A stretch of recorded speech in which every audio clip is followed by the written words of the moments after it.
Halo, selamat datang kembali di tutorial Microsoft Word 2007 bersama saya Dan Wijaya yang akan membahas proses demi proses mengenai Microsoft Office Word 2007. Oke, kita buka lagi masih dokumen latihan 1 dan kita akan lanjut membahas mengenai tool di paragraf ini. Mungkin sebelumnya kita harus mengetik dulu teks agar perubahan-perubahan dari formatting ini kita bisa lihat dengan jelas. Kita nulis acak aja seperti biasa, latihan dan belajar.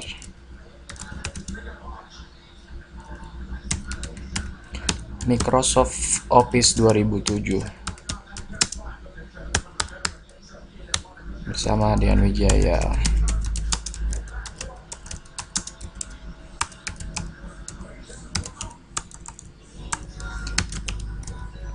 Secara singkat, padat, dan jelas.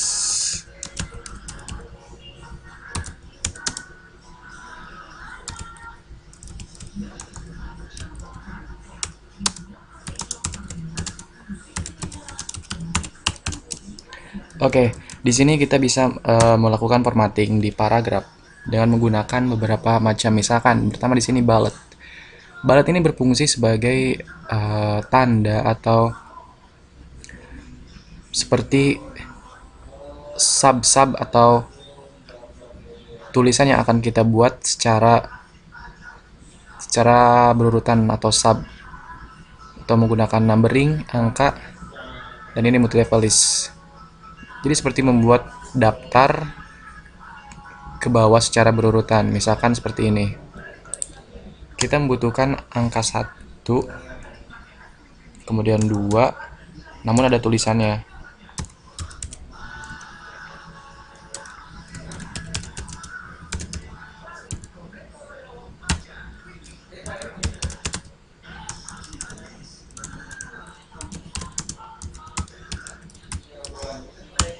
Nah, supaya tulisan-tulisan ini akan secara otomatis ketika kita tekan enter, maka disinilah fungsi bullet atau numbering ini kita pergunakan. Kita bisa membuatnya dengan mengklik ini. Kita bisa pilih apa yang akan dijadikan, seperti ini misalkan tulisan angka ini. Kita bisa lihat perubahan yang terjadi pada teks yang telah kita blok tadi. Telah terjadi perubahan dengan tanda bullet, atau kita bisa pilih di numbering ini untuk menjadikannya angka secara berurutan.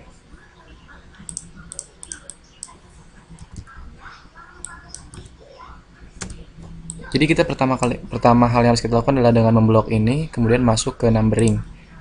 Maka otomatis ketika kita tekan enter, ini akan berurutan secara terus menerus angka yang selanjutnya.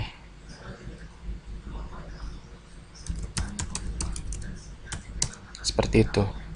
Itulah fungsi bullet dan numbering atau list sebagainya. Kita bisa menggunakan ini untuk keperluan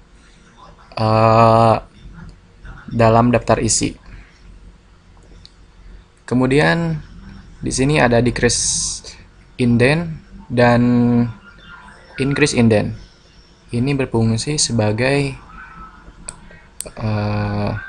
penggeser antara ke kiri atau ke kanan. Decrease indent ini bisa kita gunakan ketika teks terlalu di sebelah kanan, misalkan di sini. Kita gunakan decrease indent, maka teksnya akan bergeser menuju ke kanan atau ke kiri. Kemudian di sini ada sort ascending atau descending, dipergunakan untuk mengurutkan alfabet atau angka yang di sini yang kita inginkan. Bisa dari sort ascending, itu dari yang kecil ke besar, atau descending dari besar ke kecil. Sebagai contoh, di sini ada angka, kita bisa sort apabila menginginkan dari besar ke kecil, tinggal rubah ke descending, maka urutan tadi yang angkanya di bawah akan menjadi ke atas, sementara yang tadi ke bawah. Bila kita kembalikan akan seperti semula. Ini juga berlaku mengenai huruf. Dari alfabet dari A sampai Z, maka akan diurutkan dari A ke Z untuk ascending, dan dari Z ke A kalau kita klik descending di sini. Ascending itu artinya berarti naik, atau dari yang terkecil ke besar. Descending itu artinya turun dari yang besar ke kecil. Begitulah kira-kira penjelasannya. Kemudian di sini ada yang namanya show paragraph mark. Di sini berfungsi sebagai simbol atau pengecekan bahwa setiap penulisan pada tulisan kita itu terkonsep dengan benar, apakah itu ada spasinya, ada berapa kali enter. Kita bisa cek di sini dengan menggunakan ini. Seperti contoh di sini sudah kita lihat, ini berarti menandakan akhir dari setiap kalimat. Titik di setiap antara kata per kata itu adalah spasi, tanda dari spasi ditandai dengan titik. Dan ini tanda seperti ini, P terbalik warna hitam ini menandakan bahwa itu akhir kalimat. Seperti ini. Berarti ini sudah menandakan ada spasinya. Spasi di antara antar kalimat. Dan apabila seperti ini menandakan adanya tabulasi atau tab. Kita bisa membaca ada berapa kali tab di setiap kalimat yang kita buat tadi. Misalkan ini juga tab, ada spasi. Hal ini memungkinkan untuk editing, memudahkan Anda untuk editing ketika di sini misalkan tidak ada spasinya. Kita bisa melihat dengan jelas bahwa urutan-urutan di sini tidak ada spasinya. Jadi kita bisa edit langsung dengan spasi. Atau mungkin ada spasi yang berlebih, maka di sana akan muncul tanda titik yang sangat banyak. Itulah fungsinya dari mark atau ya marking paragraf ini ya. Kalau sudah selesai, kita dapat menaktifkannya kembali. Lanjut mengenai alignment atau tentang meratakan teks ya. Di sini ada 4 pilihan, yaitu ada align text left, center, align text right, dan justify. Fungsi dari toolbar ini adalah membuat tulisan yang kita tulis ini menjadi rata ke sebelah mana yang kita inginkan. Misalkan ketika ini berwarna kuning, berarti dia aktif di align text left. Kita bisa mengklik ini untuk membuat semua teksnya bergeser ke sebelah kiri atau rata di sebelah kiri. Ya. Ujung-ujung dari awal paragraf akan rata ke sebelah kiri. Ini juga bisa digunakan melalui shortcut dengan menekan Ctrl dan huruf L pada keyboard Anda. Dan apabila kita menginginkan agar teks ini rata di tengah, maka kita pilih center. Center ini menjadikan paragraf Anda menjadi lurus atau di tengah-tengah. Seperti contoh. Semua paragraf akan dimulai di sebelah tengah. Dia akan memungkinkan ini rata dari tengah ke dari tengah ya. Ini juga bisa digunakan melalui shortcut Ctrl dengan huruf J bersamaan.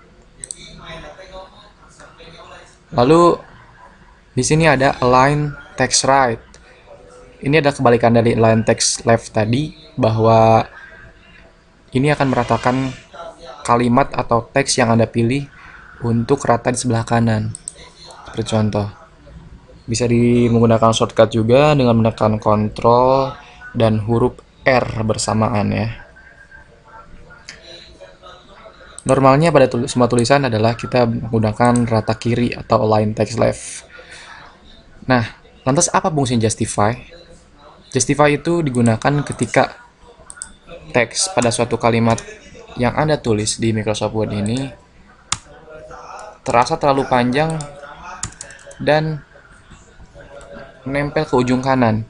Lalu bagaimana cara menyelaraskannya agar itu tidak terlihat berantakan? Maka kita bisa menggunakan justify ini. Justify bisa meratakan ke seluruh sudut dari kiri ke kanan. Ini bisa digunakan juga mulai dari shortcut Ctrl dan huruf J secara bersamaan. Lalu di sini ada yang namanya line spacing. Line spacing itu adalah jarak antara paragraf atau kalimat di atas dengan bawahnya. Di sini ada kita lihat jarak. Nah, ini adalah space atau jarak antar spasi yang terjadi di setiap satu line ini ya. Ya, kita klik di sini, kita bisa memilih apakah satu, di sini ukurannya cm ya. Apakah 1 cm, 1,15, 1,5, 2,0, 2,5, 3,0 dan sebagainya. Kita juga bisa pilih di sini berapa yang ingin kita butuhkan mengenai spacing ini. Umumnya kita pakai 1, berarti terlalu jauh ya. Nah, ini di paragraf juga ada yang namanya shading. Shading ini adalah mewarnai. Seperti pada awalnya kita di sini ada ini, kalau di font ada text highlight color. Apabila text highlight color tuh seperti stabilo, ini juga sama, shading itu hampir sama fungsinya dengan text highlight color. Itu akan mewarnai di belakang background itu ya, backgroundnya sendiri. Misalkan kita pilih warna apa yang kita inginkan, warna kuning misalkan, coklat, maka tulisan yang tadi kita blok akan memiliki background berwarna coklat. Ini juga benar hampir sama dengan text highlight color itu ya. Oke, dan yang terakhir di sini ada yang namanya button border. Border ini berfungsi ketika kita membutuhkan penulisan tabel ya, atau tabel. Bila kita manual ingin membuat tabel, kita bisa menggunakan ini. Di sini banyak pilihannya. Border ini kita akan jauh lebih